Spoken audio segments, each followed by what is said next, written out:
Good morning.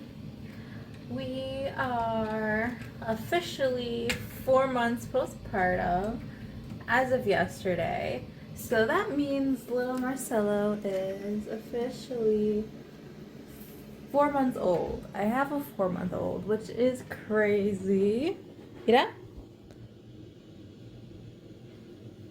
He does talk a lot. It's just usually when the camera's out, he just stares. Yeah. Wanna say hi? He doesn't have a lot to say right now. But he is officially 4 months old. And I have officially started postpartum hair loss maybe about 2 weeks ago. So has the baby. She's just staring. And a lot of his hair's fallen off. I mean, minus like the actual like bald spot he gets from laying down. He's lost a lot of hair in his head. He still has like hair all over. It's just very thin now. And he has his 4-month appointment tomorrow. So which means more shots. He did really well with his first ones. I don't know how these ones are going to go. I think they're pretty much boosters from what I'm understanding. My husband's still kind of curious on what's necessary and what isn't.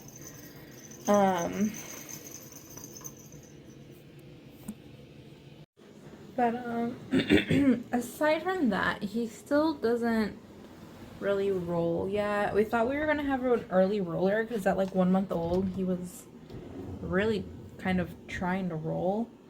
And I think he just kind of forgot those skills as soon as he hit like 2 months because, yeah, they disappeared. He's just now kind of like holding his head up, which he holds his head up fine. Everywhere else, he does great. But when you put him on tummy time, like directly like flat on his stomach, forget about it. It's like he doesn't know how to do anything. He is trying to sit. Still has very weak core and back muscles, so it might be a while. But he definitely likes sitting. Yeah? Say hello again. He was just smiling, I swear. But yeah, I don't know. Every baby's different. He is really big though, so I'm saying he's about 16 pounds. I'm only saying that because I weighed myself on the scale and then I weighed myself afterwards while weighing him and I just did the difference. But yeah.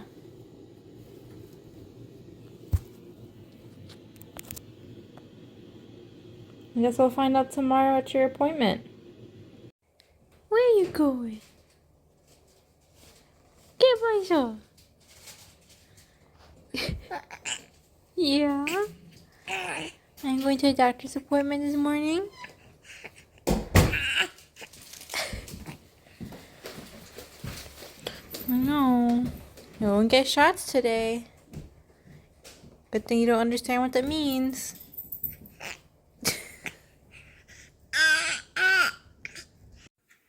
So we just got back, well, maybe like an hour ago from Marcelo's appointment.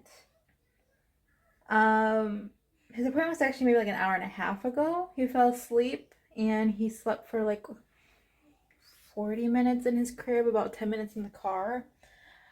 He did his shots like a champ. So the 4-month shots are basically the same shots they get at their 2-month shots. So I guess it's just like a booster or just like another dose of it. And he did so good. Yeah? Yeah. He cried, but he takes his shots like a champ. He cries when he gets the needle because they hurt. Yeah. And he cried maybe like a minute, 2 minutes, at most. And that was kind of how he was with his first shots at 2 months too. I didn't cry this time. I did cry when he got his 2-month shots. But he's doing pretty good. All right, Papa? Still got his diaper on, but you can see he's got his little band-aids on his little legs.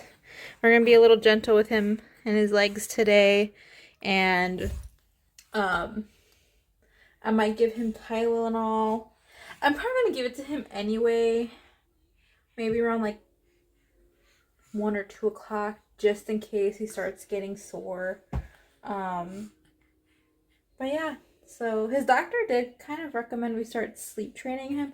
I did forget to tell you guys, he does take naps in his crib now. That took a bit of practice, but we got that going. I have to show you guys how our little Mother's Day craft turned out too. Father's Day is around the corner, and I did get George a gift. And I'll probably show you guys once it comes in. I'm probably not going to have it till next week because I ordered it. Oh, I did order something off of Etsy that I have already. I could probably show you guys that. But let me finish changing this baby and I'll get to that probably in the next clip, if I remember. We'll see. So I have baby on the bed. He doesn't roll yet, so I still feel kind of comfortable leaving him there for now. For short periods. I'm over here about to put my milk away. But before I do that, I realized I never showed you guys the little Mother's Day craft that we did. I'm probably breaking things. Probably just show you guys real quick. So this is what we did. Sorry, I try to clean the glass no matter what I do. There's always streaks on it. But we did the little baby footprints with the pressed flowers. And I made one for me, my mom, and my mother-in-law, and my sister-in-law bought all the supplies for us. So that was our first little Mother's Day project. Sorry, I'm like about to drop this picture. But yeah, Marcelo was like crying on the bed, and I feel bad walking away, but also it's like I have to do stuff, so I don't know why. It's just hard. And I'm just kind of putting milk away right now, but when I say hard, it's not like, ugh, he's hard. It is just, it's a little emotionally hard to walk away. Like, I'm not one of those moms who cries when I have to like leave him, but it does bother me. There are moments where I do get teary-eyed, where I'm just like, I feel like a bad mom, but also you're not a bad mom for doing what you have to do. That's just what people tell me. So I'm doing what I have to do. And he's just fussy. Like, he doesn't like laying down anymore. He much rather be in your arms or carried. Well, I don't say in your arms because he doesn't like when you're sitting. He'd rather you be carrying him, walking around, and all that fun stuff. So, and my rabbits are scratching at the screen door and it's driving me crazy. I don't know. Is anyone else like very sensory sensitive postpartum? Because my cat meowing, the rabbits at the door, I feel like everything bothers me and I can't stand it. So I'm just like, oh my gosh. So sensory sensitive right now. I'm like, everyone stop making noise.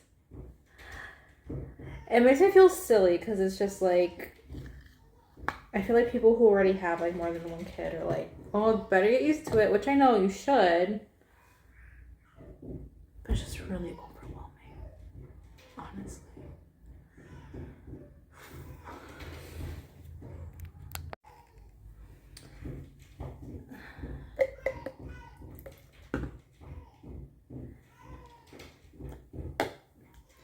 And then, like, on top of all, like, the formula stuff, like, I don't know if you guys saw those articles about all the formulas being tested for, like, arsenic and lead. We are in the process of weaning baby out of his current formula. Now, he currently takes, he's yelling, Similac 360, because that's what he left the hospital with, and I guess I saw that, I guess Similac 360, we don't use the sensitive, we use the regular, um, it wasn't in the bad category. It was like in the okay category, but it wasn't in the great category. I guess like it still has lead in it. It's not like a dangerous amount, but it's like an okay amount of lead. So we decided to switch to the Kirkland brand, which honestly is half the price of the Similac one anyway. It does say it's similar to the Enfamil NeuroPro and the Similac Pro Advance. I have no clue how those formulas are because I've never used them. But so far we're doing a 50-50 mix with Cello as he gets used to it. I didn't want him to get an upset stomach from it. So we're doing 50-50 on the formula mixture. He's doing good on it so far. Until we finish that last canister of Similac. But he's crying, so I'm going to tend to him. And these things won't stop scratching the door.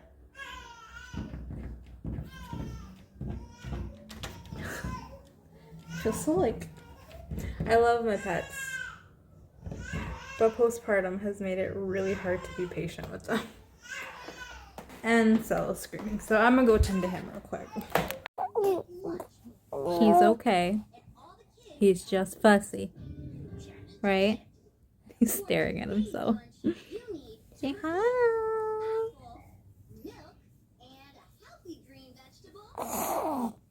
He lost so much hair. Look, show them your bald head. Besides this like normal bald spot, this is like, there's like nothing. I mean, there's hair, obviously. But there's not nearly as much as when he was born. He always had like a slight bald issue there. But the rest of his head, he had a lot more hair. And now we're just like, where is it? Where'd it go? Where's your hair? Non-existent. We're both going through postpartum hair loss at the moment. So, yeah. I'm thinking about, I did get my hair cut. I got like 3 inches chopped like a month or 2 ago. I'm thinking of chopping more off. Because these hands grab everything. Everything. And my hair is like what it grabs 50% of the time. So I'm gonna get a haircut. Maybe I'll match your hair. Yeah. Maybe mom will go bald too. Outside, just enjoying the weather. Straight chilling like a villain.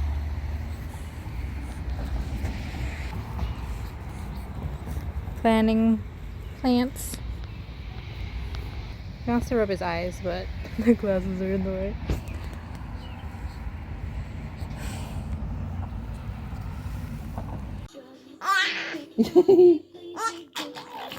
Good job. Good job. I said hello. I said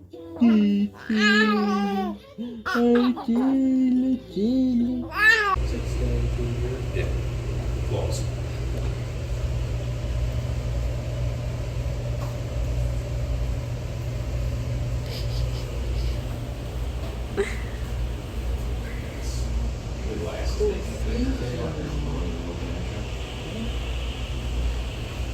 Good morning.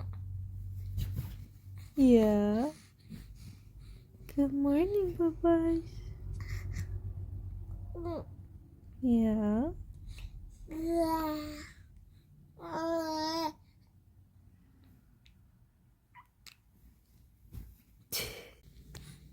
Is it your last day sleeping in Mom and Daddy's room?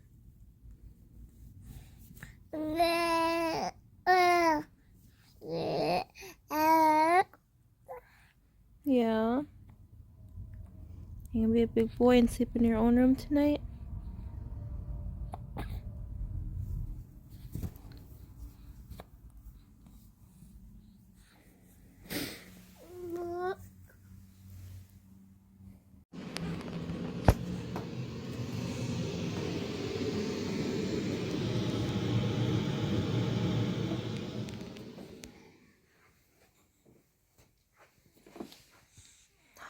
Good morning.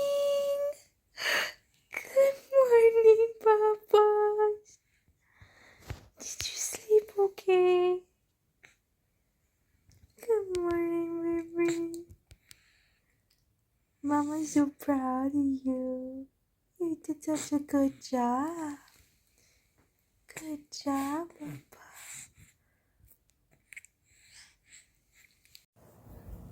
Hey everyone, it is June 18th. It is a Tuesday. Don't mind me for speaking low. Marcelo is napping right now, so I'm trying not to talk too loud. So this past Sunday was Father's Day. We had a really good first Father's Day with George. He got a card from me and Marcelo, and we did a fun little project where we did, I got like a 3-piece frame that my sister-in-law bought, and she kind of helped me with this. We took pictures of the baby with a letter D, a letter A, and then another letter D. They all had like little different outfits, and then we printed it out and put it in the frame so it spelled out Dad. And that was a frame that he took to work. I also got him a baby tactical carrier because he's been asking for a baby carrier. But I know he kind of like eyes the ones at like Walmart or Target because they're kind of more like feminine. He's like, I don't know if I really want one of these. So I got him a baby tactical carrier. And then I bought him a shirt from Etsy that had a outline of a photo I sent them and put on the corner of the shirt, and it was an outline of when he held Marcelo for the first time at the hospital. So he really liked it. He was really happy, and then we went to go, visit our dads and stuff, and it was a good day. But what I really want to talk to you guys about is that we are in the thick of sleep training. We started Monday, so the day after Father's Day. And I guess I'll kind of explain this. So before sleep training, I really didn't have like a set schedule for our baby other than when he would go to bed. So we would try and put him down anywhere between 8 and 9 p.m. every night. But his sleep wasn't the greatest. Like once he hit the 4-month regression, he started like waking up every hour or so when needed to be comforted, not necessarily picked up, but like needed his pacifier or needed to be patted or shushed, and he would fall back asleep. And it was kind of like consistently like that for a couple weeks, and I just wasn't getting any sleep. It was getting to the point where I was just getting really irritable, and my patience was running so thin, and I hate to say it, but I was starting to get snappy with the baby. And then at night, like when George would help me, I'd be so tired, but even though my husband's helping me, I would snap at him too, and it was just really affecting me, the lack of sleep that I was getting. It kind of felt like we were in the newborn phase all over again, but for whatever reason it felt worse. And if you don't know, the 4-month regression it feels like a regression because your baby isn't sleeping that well, but it's actually considered a progression because your baby is developing a new skill. And that new skill that typically happens around 4 months, can be a little bit earlier, can be a little bit later, hence the 4-month regression, is essentially your baby is learning how to sleep, and that they are developing adult-like sleep cycles. So basically from like newborn to like 3.5 months, your baby is a potato, and they usually fall asleep fairly easily. If they're tired, you just have to give them either a bottle or breastfeed them or shush them and rock, and they usually knock out really fast, and they stay asleep because they have I think there's a really heavy amount of melatonin in their body, and it's just kind of part of like the newborn phase where they really just have like a deep sleep. That's all they do, is kind of like a deep sleep. I think there's another portion to that. So like this isn't like, I'm not like reading from paper the actual facts, but from my understanding, like they usually just have like a deep sleep. But around 4 months they start developing like adult like sleep patterns, and when you're an adult, or anyone above the age of 4 months typically has sleep cycles. And so by that, I mean you start off in a light sleep, you go into a deep sleep, and then a light sleep, deep sleep, light sleep, deep sleep. And it's just kind of this pattern. It's usually like an interval of like 1 to 2 hours throughout the night where you go in and out of a deep sleep into a light sleep. And what happens is that when babies get into a light sleep, they wake up and they don't know how to put themselves back to sleep. So they get angry because they're tired, and that's what causes all the crying and the fussing. And they don't know how to connect it. So basically, like, if they get into that light sleep, how to put themselves back to sleep is connecting a cycle. It's putting themselves back to sleep. And they don't know how to do it. And that's what makes it feel like a regression, but it's actually a progression because your baby's actually making a step forward into a permanent part of their life. I know that sounds scary. It sounded super scary when I heard it because I'm like, oh my gosh, my baby's just never gonna sleep again. But then this is kind of also why we wanted to start sleep training. Some people are okay with like nursing to comfort all night. Some people co-sleep. I don't nurse because he doesn't latch. He has good breast milk, but I don't nurse. I don't co-sleep because I'm scared too. We had a bedside bassinet the whole time. Whoa. And my lack of sleep was making me very irritable, and I think this is where we just kind of decided, okay, we need to do this. I do want to touch upon that we are doing the cry it out method. Now there are many different methods to do sleep training. You guys can do research on it. I believe every family kind of has a right to do what they feel is best for their family. We were going to do Ferber, which Ferber is like a much more modified version of crying it out, which is basically you go in and you check on your baby every couple minutes or so over certain time periods, and just to talk to them, let them know they're okay. You don't pick them up, but you pat them, shush them, whatever you do to help comfort them. Reason why I know that's not going to work with Marcelo is because I kind of gave it a sample try one night, and every time we checked in on him, he would scream and cry harder. So it made him more upset, and that's why I'm like, okay, Ferber's not gonna work. He gets so angry because I think it's a big tease to him, so he doesn't like it. But we did do cry it out. We didn't do extinction, which extinction is you just lay your baby in the crib, close the door, and say goodnight, I'll see you in the morning. For my own comfort, I did have my husband stay in the room with him until he fell asleep.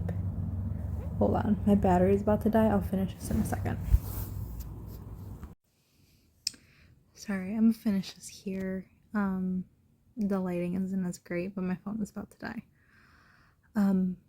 But yeah, we didn't do extinction, so we didn't leave him there alone. My husband did sit in the room with him, so I guess you can call it the chair method. There's so many different names for these things. But he just sat in the room and he let baby cry. But he was there to make sure that he was okay. He tends to have like choking spasms on his saliva or post-nasal drip. He's been dealing with congestion. And I don't know, just to make sure, for my own peace of mind. And we just want to make sure he was fine. And then he only cried for 35 minutes and he fell asleep. He woke up about 2 hours later, and I think this is where he had trouble connecting sleep cycles. And he cried for about 5-10 minutes and he went back to sleep. And then he didn't wake up again for like another 4 or 5 hours until 3 a.m. And at that point, I know he needed a feed because that's usually kind of around the time he wakes up to eat anyway. So we just let him cry for maybe 2-3 minutes so we can like get up, get his bottle ready. And you can kind of usually just tell when their cry is different for when they're hungry. And so we fed him, and honestly, he kind of knocked out. right before we could even put him back in his crib, so we just laid him down to sleep, and he stayed asleep till 8:30 the next morning. And then the second night was worse. But I think it's because they put him in a sleep sack, and because he was crying in his sleep sack, I think he got hot, and that made him more uncomfortable and more upset. So he was crying all the way up to like 35 minutes, and my husband's like, I think he's too hot. Let me take him out of his sleep sack. So he took him out. He cried harder for like 2 minutes because like my husband interacted with him, which again kind of felt like a tease to the baby. But then he fell asleep like maybe 10 minutes, like at the 45-minute mark, like he just kind of knocked out. I think he was too hot. And then he woke up again maybe like an hour later, cried for like 2 to 5 minutes, went back to sleep, and again didn't wake up again till like 3:30 in the morning for his feed, and then he fell back asleep. But this morning I woke him up at 7:30, so I'm trying now to have more of a schedule with him where I wake him up anywhere between 7 and 7:30 every morning, and make sure he goes to bed between 8 and 9 p.m. every night. I'm being a little flexible with these just because like I don't go to work, so it's not like he has to be up at a certain time every morning. But I am trying to keep it within like a 30-minute window for wake ups and within an hour window for bedtime. The reason why I have an hour window for bedtime is because sometimes we go out of town to visit family, or because right now he's doing the cried out method. It takes him a bit longer to actually get to sleep. So I'm just giving myself a little bit of grace there. Now his naps, he's napping right now, so that's why I don't have him with me, and that's why why my voice is kind of low. We're working on. So he does 4 naps a day, and he does really crappy naps in my opinion. They're usually 30 to 45 minutes long. I do want to say that since sleep training, it's only been 2 days. His naps are short because he can't connect his sleep cycles, but since sleep training, again, only been 2 days, he's connected like 2 nap sleep cycles already. I think he's only done it once before sleep training of him napping in his crib, and before sleep training he's been napping in his crib for like a month and a half, and he's only connected a sleep cycle 1 time. Since sleep training Monday, it's Wednesday afternoon, he's connected 2 sleep cycles already. So I think this is helping him. Does it suck to hear him cry at night? Yes. But I think it helps him. And then I know everyone has like opinions on crying it out, and I think those are all relevant and valid. The reason why I chose to go through it was because, again, I knew Ferber wasn't going to work for him, but I did speak to several moms, especially like moms I know in person who have like 3 or 4 kids who've like done this several times, who recommended to me, and they said, you know what, your baby's going to have a few rough nights, mostly like 2 or 3 at most. But you have to think about it in the sense that your baby is just as tired and miserable as you are due to lack of sleep, and you both deserve good sleep, and your baby deserves a mom that's rested. And that rung with me because like I said, I think I'm dealing with postpartum rage, and I have lost my patience on the baby more times than I'd like to admit. It hasn't been a lot, like I can at least count it on one hand, but he doesn't deserve that from me, and I've raged out on my husband, and he doesn't deserve that either. So in a sense, I thought it was better he has 2 rough nights as opposed to me losing my temper on him almost every other day, you know? So, but he's doing good. He's doing well. I'm hoping it's just till Friday that he just has it, and he just kind of is a little fussy for 5 minutes and then starts to fall asleep in his crib. I don't think he's ever not going to like not be fussy in his bed. I think they say it's called winding down, where they just like protesting on going to sleep. But I'm hoping it works. Because right now I think he connected a sleep cycle. He is asleep. And he woke up at like the 47-minute mark and he cried for like a minute. And I went to go heat up his bottle because usually he eats right after his nap. Because at that point it's been like 2.5 hours and he eats every 2.5 hours. But then I went to go check back on the monitor and he was asleep. So I think he's connecting sleep cycles. I think this is helping him. And I feel like he wakes up happy now. He used to wake up crying all the time because he couldn't just connect the cycles. But now that on the times that he does, he wakes up happy. So as rough as this is, I think it's good. I think it's helping him. And it was hard, I won't lie. The first night I was originally supposed to take the car and drive around, because the sleep training is really my husband's project. He is the one who stays with him in the room and deals with the crying. I was originally going to drive around, but I kind of felt like I was abandoning my baby and my husband, so I didn't do that. So then someone else told me, okay, well, you can do it, like put your buds in your phone so you're still home but you're just not listening to it. But then at that point I kind of felt like I was pretending my baby's cries didn't exist, and that felt wrong within itself too. So I just been sitting through it.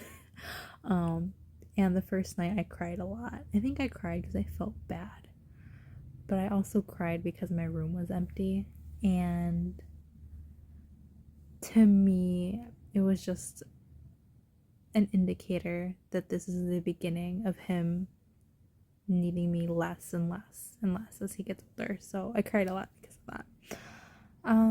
But he needs us. He's doing really good. He's sleeping really well. He sleeps in his sleep sack during his naps. And I figured until he's kind of mastered falling asleep on his own at night, we only put his sleep sack on after his feeding. So he's awake and we put it in, but right now he cries too much when he first goes down at night to where he sweats and gets overheated. So until then, sleep sack's only for naps and the second half of his night's sleep. But yeah, that's my update for now. Sorry for the crappy lighting. I had to go to my bedroom with the boob light because my phone was dying. But I think that's it for now. I don't know if I updated you guys on his doctor's appointment, but he went to his doctor's appointment and he's 16 pounds now. He's 2 feet. He's 24 inches.